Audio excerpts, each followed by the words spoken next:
त्याला म्हणा मोठं बोकाड कापलं डिचकीत घातलं तर डिचका पुरत म्हणतोय डिस्कने दिसते म्हणलं एवढे एवढं आपलं बोकाड असलं तर डिस्क भरत नाही. अरे म्हातारा कालवण कशाची करून कुठे आवडलं तेव्हा त्या रुक्मिणीने सांगितलं काय त्याला तेव्हा डिस्क भरलं नाही बोकाड कापलं पण डिस्क भरला काय करू याला.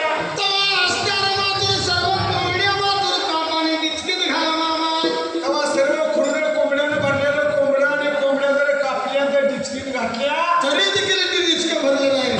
तेव्हा डिचक भरला रुक्मिणी म्हणते देवा पांडुरंगा ऐकला डिचक राहिला अर्ध कसं भरलं का. आणि ह्याला काय करायचं कालवण जर आपण झालं तर कालवण कशाचं करू देवा सांग लवकर मला. तेव्हा हिटला रुक्मिणीला लागली बोलायला देव बोलता रुक्मिणीला आज सुरात त्या जागेला ह्या पोराला उशीर जमून नाही नाही असं कर ते छकड्याचा बैल झाडाला बांधला तो कापून त्या डिचकीत घाल. आता बैल काय का आपण बैल खाते दिली नाही नाही बरं काप म्हणला बघू तरी नामदेवाला देव आहे का कोण आहे ते. पण नामदेवाला कळायला पाहिजे त्या जागेला डिचक तर दिसते म्हणला एवढं कोंबड्या कापल्या बोकड कापलं डिचक भरला अख्खा बैल कापला तरी डिचक भरला बरं का. तरी देखील या नामदेवाला कळलं हा मातृ देव आहे का म्हातारा आहे बाबा. पण ते नामदेवाला का कळालं बाबा माहितीये का. का बरं तेव्हा नामदेवाला गुरु केला नव्हता त्या जागेला गुरु केल्यानंतर सर्व समजतं बरं का.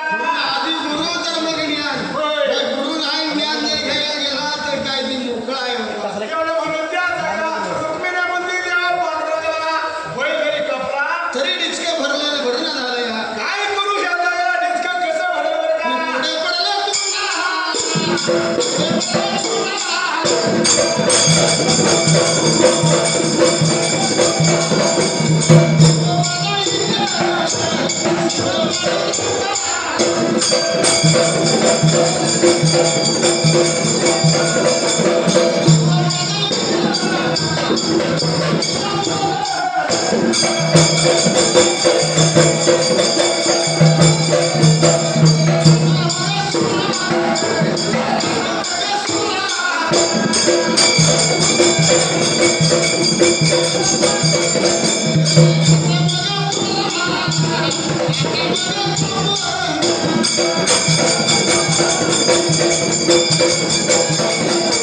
त्या विठ्ठलाला विचारते रुक्मिणीला देवा काय सांगू केलं त्या कर्मगतीला की डिचकं काय भरलं बरं का. डिचकं भरलं आता काय करायचं म्हणला सुराहान म्हणला या पोरलाच कापून डिचकीत घालतो म्हणजे डिचकं भरत. तेव्हा ह्याचा देव कवा याच्या आधी ह्याचा कार्यक्रम करून बघू आपण. तेव्हा देव बियाची वाट बघणार नाही. म्हणून जेव्हा विठ्ठलाला विचार केला म्हणा रुक्मिणीला सांगितलं सुरा एवढं म्हणलं तर त्या जागेला नामदेव खरा खरा कापतो लटारला हाणतो बरं का. नाही देवा पांडुरंगानं सुरा हातात घेतला नामदेवाच्या मागे लागला. नामदेव पुढं पळतोय बाबा त्याच वेळेला. नामदेवाला पळायला त्याच्या पाठीपुढे विठ्ठल पांडुरंग त्या जागेला कुठला देव येणारा तुझा आता वाचला मी बघतो त्या वेळेला. चालून नामदेवाला धरला. नामदेवाच्या छतीवर म्हातारा बसलं. म्हातारा बसलं नरड्यावर सुरा ठेवला. आता म्हणला देव कोणचा येणार आहे सांग म्हणला. तेव्हा नामदेव लागला बोलायला काय सांगू तुला म्हाताऱ्याच्या आपल्याला तर माझा जर देव पांडुरंग विठ्ठल जर असता तर तू काय मला मारतोस माझ्या छत्री मुंडकं ठेवला तुझ्यास. होय. अरे देव पांडुरंगाचं नाव घेतल्याबरोबर चंद्रभुज देवानं रूप धरलं. नामदेवाच्या छतीवर म्हणला आता डोळं उघडून बघ तुझा देव आलाय का. तेव्हा विठ्ठला सांगितलं त्या नामदेवाला नामा डोळा उघड त्या जागेला कोण तुला दिसतं त्या वेळेला बघ बरं का. नामदेवानं डोळं उघडलं तर खरोखर माझा चंद्रभुज पांडुरंग सावळा विठुराया पाहिला. सोड सोड देवा असलं सावळ्या कधीच पाहिलं नाही बाबा. म्हणून देवा काय सांगितलं देवानं माहितीये का लय परपंचीच्या मागे लागू नको तर मग काय करू. लय देवा धर्माची मागे लागू नको सर्व समान असावं. अरे नको नको म्हणणार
शेजारचे कामिना दूर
म्हणून पांडुरंगाने सांगितलंय, हे जे मी मागे लागले नाही परपंचाची बी नाही.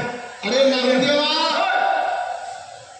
मी हा असं करायला तुला गुरु केला पाहिजे. पण देवा मी तुला जेवायला शिकवलं चाललं म्या मग मी गुरु करायचं काही काम होतं का मला? आणि मग मी देवा महाराजांना आलोय, बोकाड कापलं डिचकं भरणा, कोंबड्या कापल्या डिचकं भरणा, मग सांग. बैल कापला डिचकं भरणा, तरी तुला कळलं एवढं एवढं डिचकं भरणा झालं की काय करणार. मग देवा सांगायला नाही मला मी असा होईल अशा पद्धतीने येणार आहे. म्हणून देवाने सांगितलंय, नको नको म्हणा कोणतू माया जाळी कालाला दवडी करसावया. काय आहे ते सोडवायला कोण नसतं एकाच्या काळाची हातात. बा उडी पडेल बा जेव्हा सोडव ना, कुणी माय बाप जरी असला तरी नाही. माय असं नाही बाबासाहेब बंधू बहीण आणि ते शेजारची राणी असते ते सोडवत नाही. तेव्हा एकानेच यायचं आणि एकानेच जायचं आणि एकानेच कर्म करायचं आणि एकानेच फेडायचं. असं म्हणून सांगितलं त्या जागेला बरं का? आणि म्हणून मात्र जेव्हा विठ्ठलाने नामदेवाला सांगितलं, नामदेवा यायला लागलं का तुला त्या जागेला माझा अवतार असून त्या जागेला मला सुद्धा गुरु करावा लागला बरं का? तेव्हा कृष्ण अवतारात सांदीपण ऋषीला गुरु करून घेतला. आता मात्र तुला गुरु करावा लागेल त्याच वेळा. नामदेव म्हणतो देवा इटला काय सांगू तुला गुरु कुठं मला भेटेल त्यावेळेला? आणि समय आला नाही आम्हाला. बाबा खाई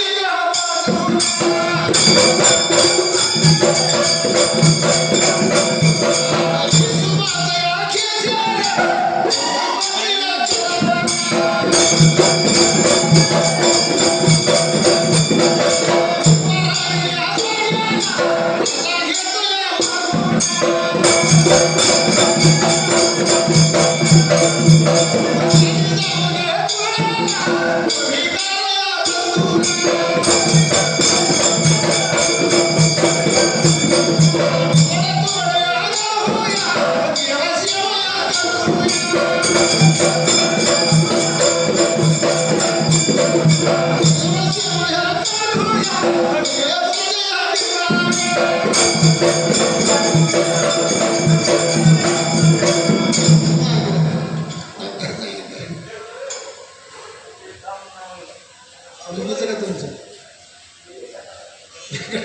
माझं नाव द्या.